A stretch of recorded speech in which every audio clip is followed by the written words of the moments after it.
Halo semua, hari ini kita akan belajar uji normalitas dan uji homogenitas. Sebenarnya apa fungsi dari uji normalitas? Uji normalitas berguna untuk menentukan data yang telah dikumpulkan berdistribusi normal atau diambil dari populasi normal. Uji statistik normal yang dapat digunakan diantaranya chi-square, Kolmogorov, Smirnov, Lilliefors, dan Shapiro-Wilk. Metode chi-square adalah distribusi normal menggunakan pendekatan penjumlahan penyimpangan data observasi tiap kelas dengan nilai yang diharapkan. Dengan rumus X kuadrat sigma OI kurang EI per EI. Persyaratan metode chi-square yaitu cocok untuk data dengan sebanyak angka n lebih besar dari 30, data tersusun berkelompok atau dikelompokkan dalam tabel distribusi frekuensi. Metode Lilliefors menggunakan data dasar yang belum diolah dalam tabel distribusi frekuensi. Data ditransformasikan dalam nilai Z untuk dapat dihitung luasan kurva normal sebagai probabilitas kumulatif normal. Adapun persyaratannya yaitu data berskala interval atau ratio, data tunggal atau belum dikelompokkan pada tabel distribusi frekuensi, dapat untuk n besar dan maupun n kecil. Metode Kolmogorov-Smirnov yaitu tidak beda jauh dengan metode Lilliefors. Langkah-langkah penyelesaian dan penggunaan rumus sama, namun pada signifikasi yang berbeda.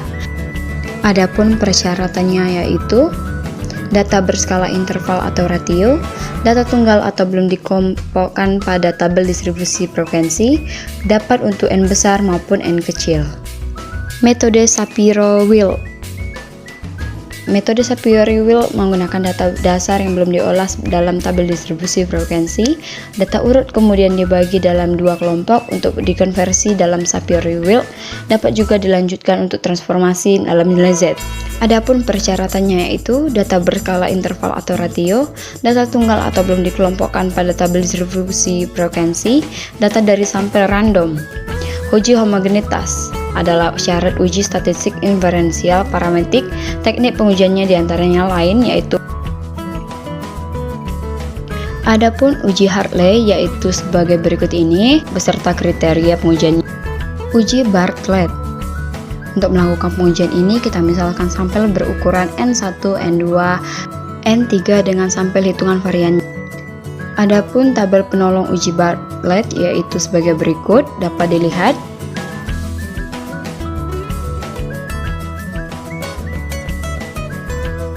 Dengan taraf nyata alfa, hipotesis ditolak jika X kuadrat lebih besar daripada X kuadrat alfa. Baiklah, selamat pagi, salam sejahtera buat kita semua. Saya Stella Regina Hutahayan, NIM A1C221091 dari R002 Pendidikan Matematika.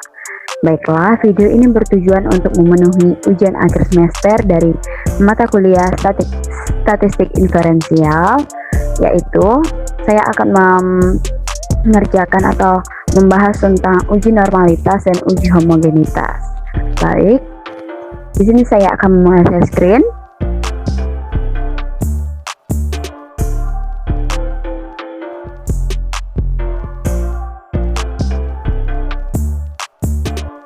Baiklah, di sini sudah ada uji homogenitas, yaitu soal dari data nilai R002 dan R003 Pendidikan Matematika. Baik, R002 di sini saya misalkan dengan X dan R003 dengan Y. Baik, di sini sudah diketahui bahwa taraf nyatanya sama dengan 5% atau 0,05, jika pembilang sama dengan 9 dan jika penyebut sama dengan 9. Untuk mencari F tabel ini didapat 3,18 yaitu dari tabel distribusi frekuensi yang nilainya 3,179 yang kita bulatkan menjadi 3,18. Baik, di sini untuk mencari X kuadrat yaitu dengan cara X sama dengan nilai X dikali yaitu dengan bintang, dan kita klik kembali X dan enter. Baik, dapat nilainya 1600. Dilakukan cara hal yang sama dengan pada data 2 sampai 10. Namun, ada cara yang mudah, yaitu tinggal kita tarik sampai ke bawah dan kita lepas. Akan otomatis terisi. Cara yang sama dilakukan untuk mencari Y kuadrat, yaitu sama dengan nilai Y dikali atau bintang dengan nilai Y tersebut. Enter. Didapat hasilnya, dan kita lakukan cara yang sama, yaitu kita tarik ke bawah sampai ke data yang 10. Oke, sudah kita cari, sudah kita dapat nilainya. Kemudian kita akan mencari jumlah dari X dan Y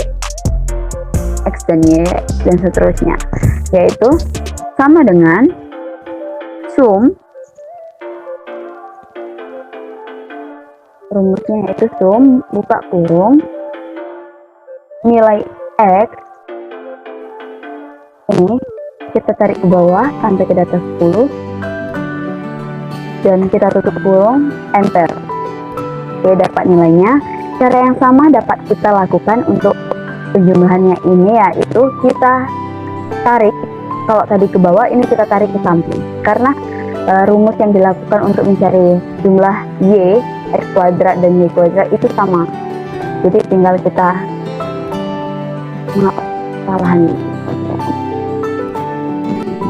ini tinggal kita tarik ke samping dan sudah ada datanya. Baik, untuk mencari standar deviasi, ini rumusnya yaitu sama dengan SPDEF buka kurung nilai X ditarik sampai ke bawah, tutup kurung, enter. Untuk cara mencari Y juga seperti itu, rumusnya sama dengan SPDEF buka kurung nilai Y kita tarik sampai ke bawah, tutup kurung, enter. Oke. Nah, untuk mencari F hitung ini telah kita ketahui bahwa untuk mencari F hitung adalah dilihat dari standar deviasi F, X dan Y. Bahwa kita ketahui nilai X standar deviasinya yaitu lebih besar daripada standar deviasi nilai Y. Nah, artinya untuk mencari F hitung yaitu sama dengan nilai yang besar itu dibagi dengan nilai yang kecil, yaitu kita klik X dibagi dengan tanda miring, garis miring, dibagi dengan nilai Y, enter. Oke, begitu. Jadi untuk menentukan uji homogenitas ini homogen atau tidak, yaitu jika F tabel itu lebih besar dan F hitung itu lebih kecil akan bersifat homogen. Begitu sebaliknya, apabila F tabel lebih kecil daripada F hitung itu bersifat tidak homogen. Seperti yang kita ketahui bahwa apa yang telah saya kerjakan yaitu F tabel sama dengan 3,18 itu lebih besar daripada F hitung yaitu 1,97, yang berarti apa yang saya kerjakan ini bersifat homogen. Baik, sekian dari saya untuk uji homogenitas. Apabila ada kesalahan kata maupun perbuatan, saya ucapkan mohon maaf.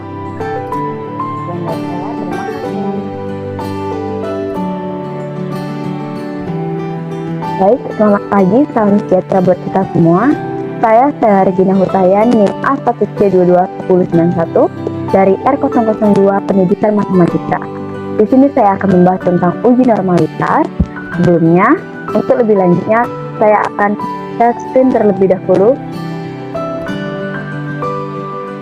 Baik, di sini telah disajikan uji normalitas, yaitu uji yang saya akan gunakan adalah uji Lilliefors. Berdasarkan data ujian R002 dari 12 mahasiswa didapat data sebagai berikut, yaitu terdapat data mentah dan data yang telah diurutkan dari yang terkecil hingga yang terbesar. Baiklah, langkah pertama yang kita lakukan untuk menguji uji normalitas ini yaitu menentukan nilai rata-ratanya, yaitu menggunakan rumus sama dengan average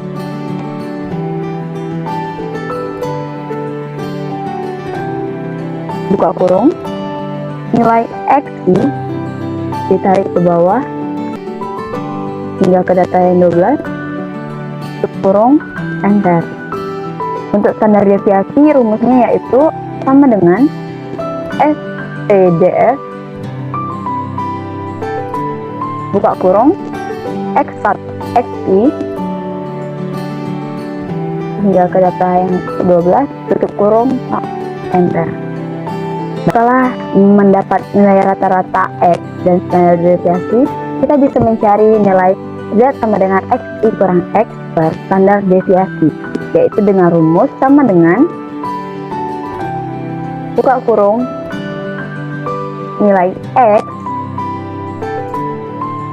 dikurang standar deviasi rata-rata tutup kurung banding standar deviasi, enter. Oke, dapat nilainya. Nah, pada saat seperti ini kita tidak bisa menarik secara langsung karena akan bernilai seperti ini. Jadi ada baiknya rumus yang ini kita tambahkan dengan dolar, karena dengan simbol tersebut dapat kita cari secara langsung, yaitu dengan shift 4, begitu dengan C26 shift 4. Oke, dapat nilainya sama, sehingga bisa kita tarik secara langsung ke bawah hingga ke data 12. Oke. Jadi bisa otomatis terisi semua dengan benar karena telah kita tambahkan nilai dolar tadi. Nah, untuk mencari FX ini bisa kita lihat di data distribusi normal yang telah saya sajikan di samping ini, yaitu dengan nilai min 1,50 ini kita kecilkan menjadi dua angka di belakang koma, yaitu seperti ini. Oke, jadi seperti ini, sehingga kita dapat mencari pada tabel distribusi normal dengan baik dan benar dan tidak kesulitan. Nilai min 1,51 pada distribusi normal yaitu 0,0655.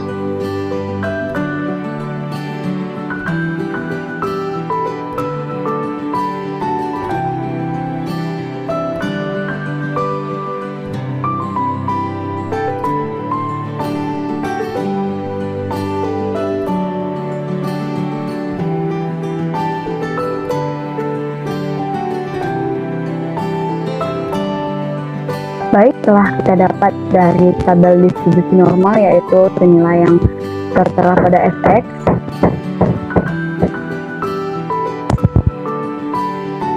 Nah, untuk mencari XX ini adalah sama dengan A1, A12, karena data kita ada bernilai 12, yaitu dibagi dengan 12. Oke, sama dengan dapat kita tarik ke bawah secara langsung hingga ke data yang 12. Nah nih. Nah, oke. Baik. Berikutnya kita akan mencari nilai mutlak FX kurang XX nilai mutlak, yaitu dengan rumus sama dengan ABS buka kurung nilai FX dikurang XSX nih, tutup kurung, enter. Oke, begitu seterusnya bisa kita tarik hingga ke bawah. Oke, baiklah. Jadi dapat kita ketahui di sini nilai yang terbesar yaitu ini,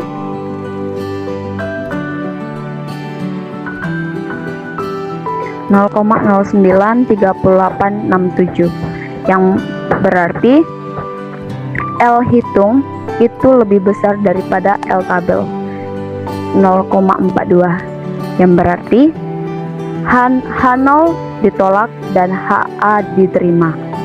Baik, sekian dari saya. Terima kasih. Apabila ada kesalahan kata maupun ucapan, saya ucapkan mohon maaf.